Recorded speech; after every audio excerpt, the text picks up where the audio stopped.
Today we're gonna go through the top 10 reasons King Charles and Camilla are broke. Starting off with number 10, even though the royal family makes money, there are many royal families, business moguls, and even celebrities who are making more than the royals. Actress Salma Hayek's net worth of $191 million is already impressive. Add the wealth of her billionaire husband and you've got one of the richest families in Hollywood. François-Henri Pinault might not be as well known as his glamorous actress wife is, but the 58-year-old CEO of luxury brand Kering owns Gucci, Yves Saint Laurent, and Alexander McQueen. It's estimated that his net worth could be anything up to $31 billion. The couple owns a $32 million two-bed townhouse in Chelsea, London, and 2 art galleries in Paris. The family also owns Christie's auction house and a 3,000-piece art collection. Married in 2009 on Valentine's Day, their wedding is still considered one of the most expensive ever. A lavish masquerade-style rehearsal dinner was held at the 17th century Punta della Dogana, which they don't own but spent $20 million renovating ahead of the big day. The glamorous 2-day event is believed to have cost $3 million, with Salma's wedding dress being made by Balenciaga. That's a way to spend your riches. Now I'm gonna have to go find a billionaire husband too. King Charles and Camilla's riches might be impressive, but a net worth of $31 billion is a whole different kind of flex. On to number 9, the world's richest royal family is in Thailand.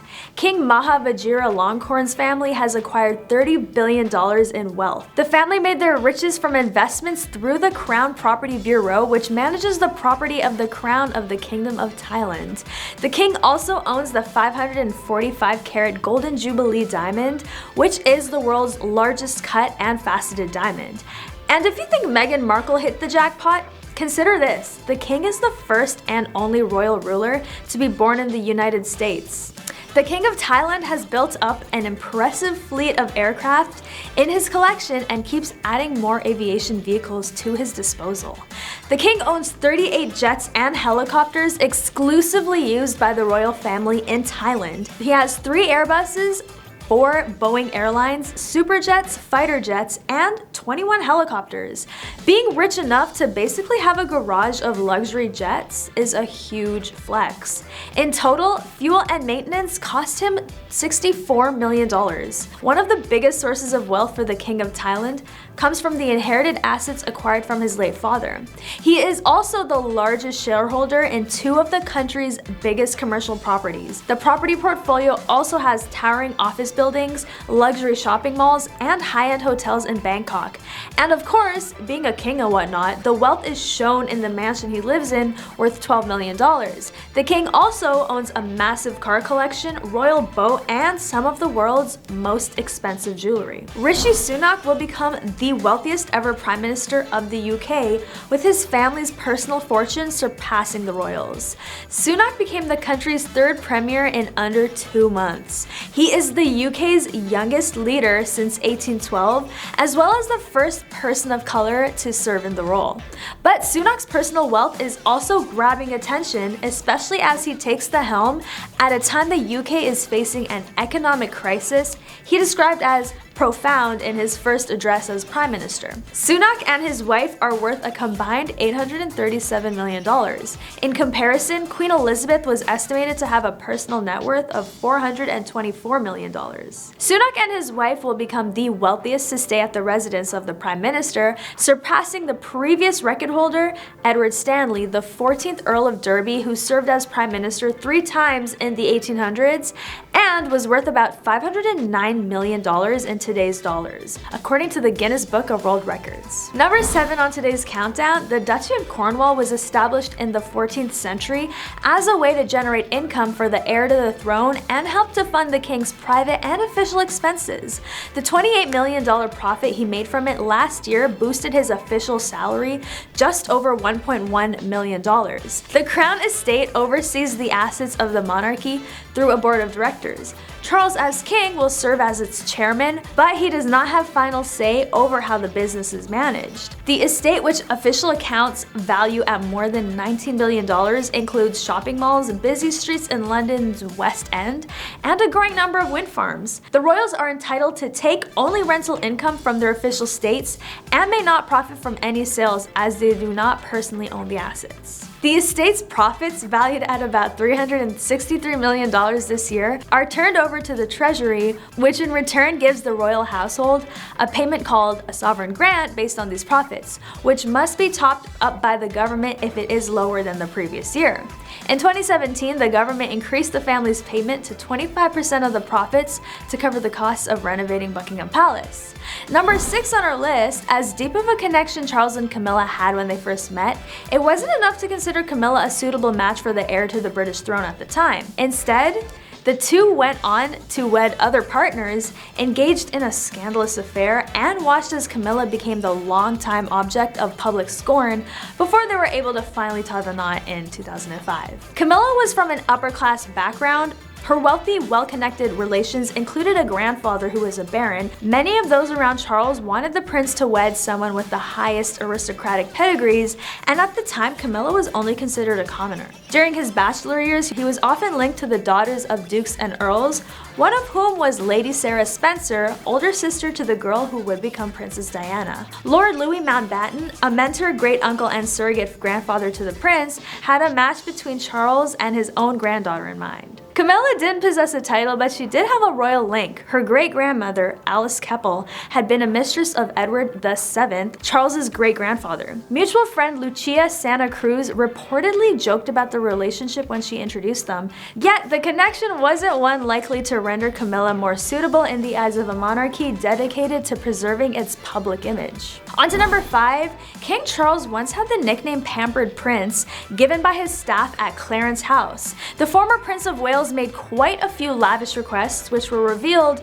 in the 2015 Amazon Prime documentary Serving the Royals Inside the Firm. Paul Burrell, who served as a butler to Queen Elizabeth and Princess Diana, revealed the precise directions the king's staff are given to care for him, from ironing his shoelaces to putting toothpaste on his toothbrush. Talk about being royally lazy. The former butler shared that King Charles had everything. His pajamas are pressed every morning, his shoelaces are pressed flat with an iron, the bath plug has to be in a certain position, and the water temperature has to be just tepid, in a bathtub filled only half full. After getting ready, King Charles's strict morning routine is continued with his breakfast.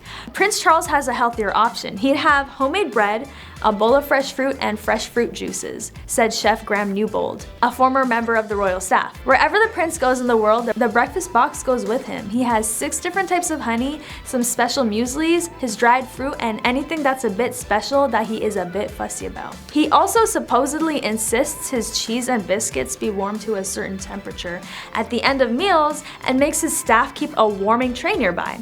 Since he's particular about everything, claimed a royal insider.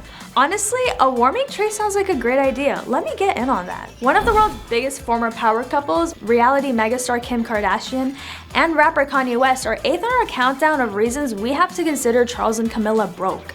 After becoming a billionaire, Kim's multiple businesses, including her own beauty range and shapewear, have consistently been a hot topic. With ex-husband's own personal fortune, including fashion label Yeezy, their kids are about to be living a very lavish lifestyle.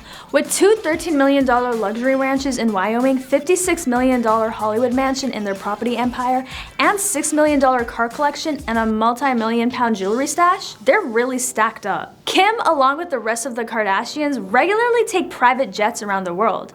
Celebrities become rich and suddenly forget that the planet is damaged from all the pollution and fuels that constantly attack it. Sad. Before becoming president of the United States, Donald Trump made his fortune in real estate, giving him a very impressive property portfolio. This includes 58-floor Trump Towers on 5th Avenue, his 58-bed private club in exclusive Palm Beach, Florida, and the 17 golf clubs he owns across the world.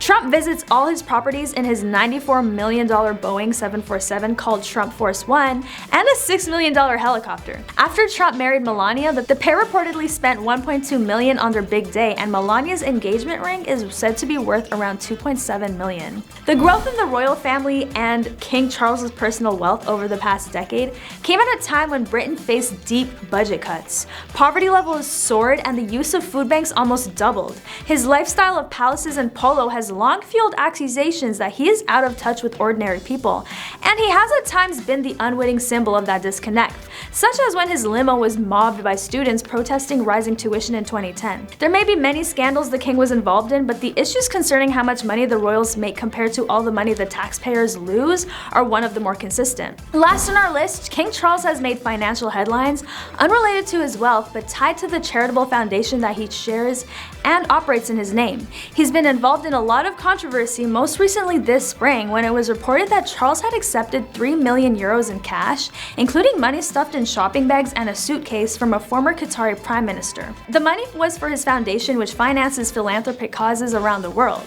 Charles does not benefit financially from such contributions. He's willing to take money from anybody, really, without questioning whether it's the wise thing to do, said Norman Baker, a former government minister. Charles received backlash with his outspoken views and campaigning, which is against royal protocols to voice any political opinions. In his inaugural address on Saturday, the king indicated that he planned to step back from his outside endeavors. It will no longer be possible for me to give so much of my time and energy to charities and issues for which I care so deeply about. So we can't help but think, how much wealth will this couple really lose if the future generations don't want to live under the ruling of a monarchy? What do you guys think? That's all for today's Top 10. Thank you for watching. Don't forget to like, comment, and subscribe, and I'll catch you next time on The Rich Life.